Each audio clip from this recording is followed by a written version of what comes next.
ገና የ10 ዓመት ልጅ ነበረች። ትምህርት ቤቷ ስትሄድና ስትመለስ እንዲሁም ከሰፈር ጓደኞቿ ጋር ብስክሌት መንዳት ትወድ ነበረ።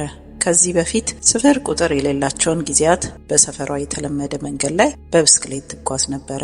አንድ ቀን ግን ሊሊ እንደተለመደው ብስክሌት ለመንዳት እንደወጣች ወደ ቤቷ ሳትመለስ ቀረች። ይህ የ10 ዓመቷ ሊሊ ፒተርስ አሳዛኝ የግድያ ታሪክ ነው። ሊሊ ፒተርስ በቼፔዋ ፎልስ ዊስካንሲን የምትኖር ብሩህ ደግ የ10 ዓመት ልጅ ነበረች። ትምህርቷን የምትወድ፣ ለእንስሳት ልዩ ፍቅር ያላት እንዲሁም ከትምህርት ቤት በኋላ ብስክሌቷን መንዳት የምትወድ ታዳጊ ነበረች።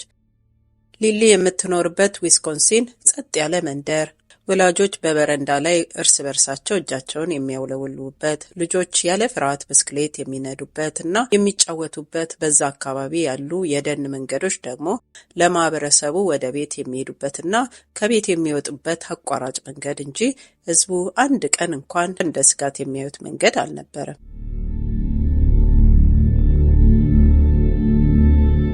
ኤፕሪል 24 2022 ሊሊ ከዚህ በፊት ብዙ ጊዜ ያደረገችውን ብስክሌቷን ይዛ ከቤት ወጣች። በዚያ ቀን ቤተሰቧ ሁል ጊዜ ታደርገው ስለነበረ ሊሊን ብስክሌት በዛ ቀን እንድትነዳ ለመከልከል ምንም ምክንያት አልነበራቸው። የመረጠችውም መንገድ ሁል ጊዜ የምትጓዝበትን የተለመደ በዱር የተከበበ በጣም ሰላማዊ መንገድ ነበረ።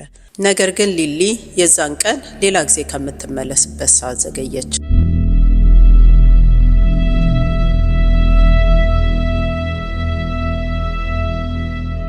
መጀመሪያ ላይ ምንም ድንጋጤ አልነበረም። አንዳንዴ ልጆች እርስ በርስ ሲጫወቱ፣ ብስክሌቶች ሲበላሹ ቆመው ሲሰሩ፣ ጓደኞቻቸውን እያወሩ ወደ ቤታቸው የሚሄዱበትን ሰዓት ይረሳሉና ቤተሰቦቿ ሊሊ የቆየችበትን የተለያየ ምክንያት ለራሳቸው እየፈጠሩ ቆዩ። ነገር ግን ደቂቃዎች እያለፉ ሲሄዱ ስሜቱ ተለወጠ። ቤተሰቦቿ ስልኳ ላይ ሲደውሉ መልስ አላገኙ፣ የጽሑፍ መልእክቶችም ሲልኩ አትመልስም። ያኔ ቤተሰቦቿ ጸጥታዋ የማይቋቋሙት ሆነባቸውና አባቷ የልጁን መጥፋት ለፖሊስ አመለከተ። ፖሊስ ጉዳዩን እንደሰማ በደቂቃዎች ውስጥ ብዛት ያላቸው የፖሊስ መኪናዎች በጎዳናዎች ላይ ተጥለቀለቁ። የእጅ ባትሪዎች የጫካውን ጨለማ ዋጡ። ሄሊኮፕተሮች ከላያቸው ዞሩ። የተሰበሰበው ሰው ሁሉ ምናልባት ፈርታ ይሆናል፣ ምናልባት ተደብቃ ሊሆን ይችላል ብለው የሊሊን ስም እስከ ሌሊት ድረስ እየጠሩ ፍለጋ ጀመሩ። የሁሉም እምነት ተመሳሳይ ነበረ፣ ሊሊን ማግኘት ብቻ። ማንም ሰው ክፉ ዜናን ለመስማት ዝግጁ አልነበረም።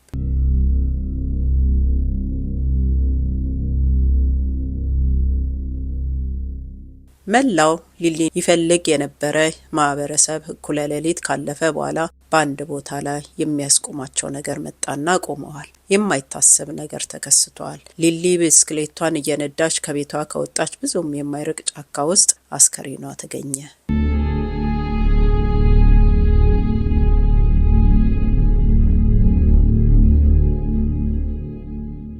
የፖሊስ ባለስልጣናት ወዲያውኑ አስከሬኗን አንስተው ለምርመራ ላኩት። የምርመራው ውጤትም በአፋጣኝ ተገኝቶ ሊሊ እንደተጠለፈች፣ እንደተደበደበች እና ጾታዊ ጥቃት እንደደረሰባት ተነገረ። ሰው ሁሉ በድንጋጤ ጸጥ አለ። ማህበረሰቡ ደህንነቱ የተጠበቀ እንደሆነ የሚታመኑበት ከተማ በሰከንዶች ውስጥ አስፈሪ ሆነች። ወላጆች በሮቻቸውን ቆለፉ። የብስክሌት ጉዞዎች ቆሙ። ልጆች ወጥተው መጫወት አቆሙ። እርስ በርሱ የሚተማመን ማህበረሰብ ውስጥ መተማመን ጠፋ። ማህበረሰቡ ከዛ በኋላ ፈጽሞ ዳግመኛ ደህንነት ሊሰማው አልቻለም።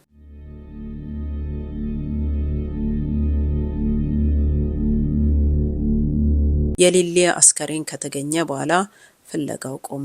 ነገር ግን ምርመራው ተጀመረ። አሁን ጥያቄው ሊሊ የታለች ሳይሆን ማን ይሆን ይህንን ያደረገው እና ለምን ወደሚለው ተዘዋውሯል።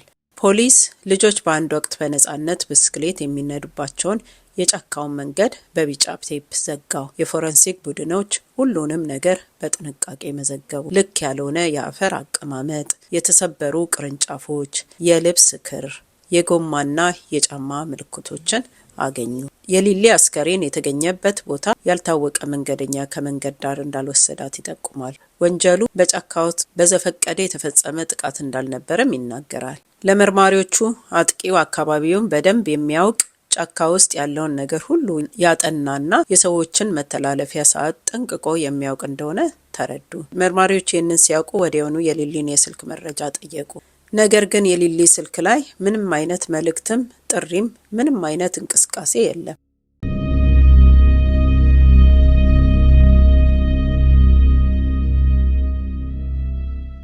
አብዛኛው የህፃናት ተጎጂዎች በሚያውቁት ሰው ስለሚጎዱ የፖሊስ መርማሪዎች የቤተሰብ አባላትን፣ ጓደኞችን፣ ጎረቤቶችንና በዚያን ቀን ሊሊን ያያትን ማንኛውንም ሰው ቃለ መጠይቅ ማድረግ ጀመሩ። ከዛም ቀስ በቀስ ነገሮች መታየት ጀመሩ። በጥያቄ ጊዜ መርማሪዎች ባዩት ነገር ጥርጣሬን አግኝተው ከሊሊ ጋር ቅርብ በሆነ ሰው ላይ አተኮሩ። ይህ ሰው ለአካለ መጠን ያልደረሰ የ14 ዓመት የሊሊ አጎት ልጅ ነበረ። ያኔ ዘመድና ቤተሰብ በምርመራው ያለመስማማትንና ተቃውሞን አሰሙ። ምክንያቱም ማንም ቤተሰብ ለአቅመ አዳም ያልደረሰ ልጅ ያውም በአጎቱ ልጅ ላይ እንደዚህ አይነት ጥቃት ሊፈጽም እንደሚችል ማመን አልፈለገም። ነገር ግን ማስረጃው ስለ እድሜ ግድ የለውም። የዲኤንኤ ማስረጃ በፍጥነት ተካሄደ። ውጤቶቹ ሲመለሱ የተጠርጣሪው ዲኤንኤ ተገኝቷል። እሱ ለመሆኑ ምንም ስህተትና አሻሚነት አልነበረው። ሚያዝያ 26 ሊሊ ከጠፋች ከ2 ቀናት በኋላ የ14 ዓመቱን ተጠርጣሪ ፖሊስ በቁጥጥር ስር አዋለው። በግድያውና በአስገድዶ መድፈር ክስ መሰረተበት።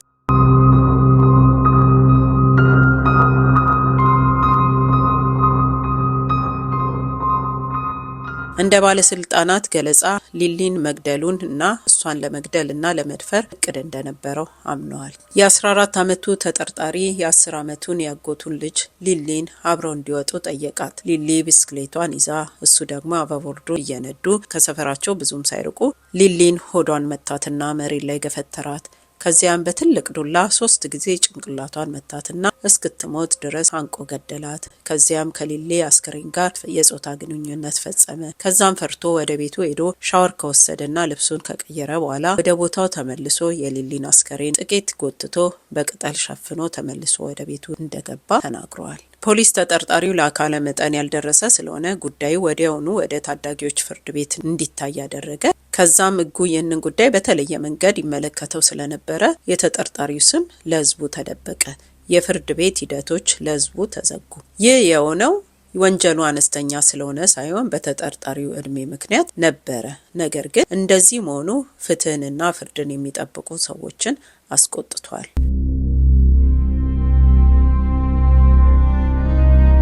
በማህበረሰቡ ዘንድ የፍትህ ጥያቄ ሰልፎች ተካሂደዋል።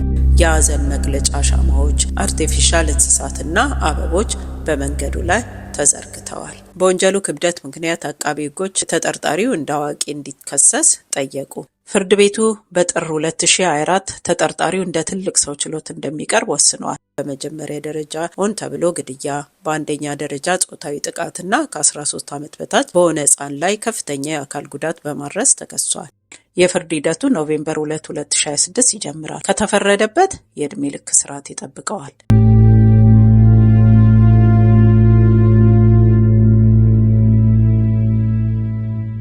ከዚህ ታሪክ የምንረዳው ፍትህ በፍርድ ቤት ሊገኝ ይችላል። ነገር ግን የሊሊ ቤተሰቦች ሐዘናቸው ለዘላለም ይኖራል። በየቀኑ ከእንቅልፋቸው ሲነቁ የልጃቸውን አለመኖር ሲያዩ ያዝናሉ።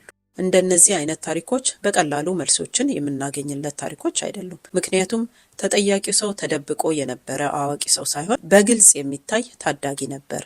ነገር ግን ባለሙያዎች በአንድ ነገር ይስማማሉ። አመጽ የሚፈጽሙ ታዳጊ ልጆች በአንድ ቀን ነቅተው ወይንም በድንገት ከፍተኛ ጉዳት ሊያደርሱ እንደማይችሉ፣ ነገር ግን በተሳሳተ መንገድ የተረዱ ወይንም ችላ የሚባሉ በታዳጊ ወንጀለኞች ላይ ብዙውን ጊዜ የሚታዩ የማስጠንቀቂያ ምልክቶች ከሚከተሉ ጋር የተያያዘ እንደሆነ ለአመጽ ወይንም ለወሲባዊ ይዘት መጋለጥ፣ የስሜት ቁጥጥር እጥረት፣ ያልታከሙ የአእምሮ ጤና ሁኔታዎች እና ሌሎችም። ነገር ግን ከአደጋ በፊት ብዙውን ጊዜ ልጆች እንደሆኑ ተደርገው ይወሰዳሉ እና ብዙ የማስጠንቀቂያ ምልክቶች ስውር ናቸው፣ አደጋ አይመስሉም። ወደ ኋላ መለስ ብለን ስንመለከት ግን እነዚህ ባህሪያት ጎልተው ይታያሉ። ሰዎች ብዙውን ጊዜ ልጆችን ለእንግዶች ያስጠብቃሉ ወይንም አምነው ይተዋሉ። ነገር ግን በሕፃናት ጥቃት ጥናት መሰረት ልጆች በጣም ለአደጋ የሚጋለጡት በዘመዶች፣ በቤተሰብ ጓደኞች እና በቤተሰብ በታመኑ ሰዎች እንደሆነ ነው። የሊሊ ሕይወት አጭር ነበረ። ነገር ግን ታሪኳ ዘላቂ ምልክት ትቷል። የእሷ ታሪክ አደጋ ሁልጊዜ ራሱን እንደማያሳውቅ፣ አንዳንድ ጊዜ በጣም ከምናምነውና ከምንወዳቸው ሰዎች ጀርባ እንደሚደበቅ ያስታውሰናል። የልጆችን ጥቃት ለመከላከል ልጆችን ማዳመጥ፣ ምን እንደሚያደርጉ ማየት፣ እያንዳንዱ የሚያደርጉትን ነገር መከታተልና ልጆች የሚሉትን ነገር በጥሞና መስማት፣ እያንዳንዱን ነገር በቁም ነገር መከታተል እንደሚያስፈልግ ይሄ ታሪክ ያሳየናል።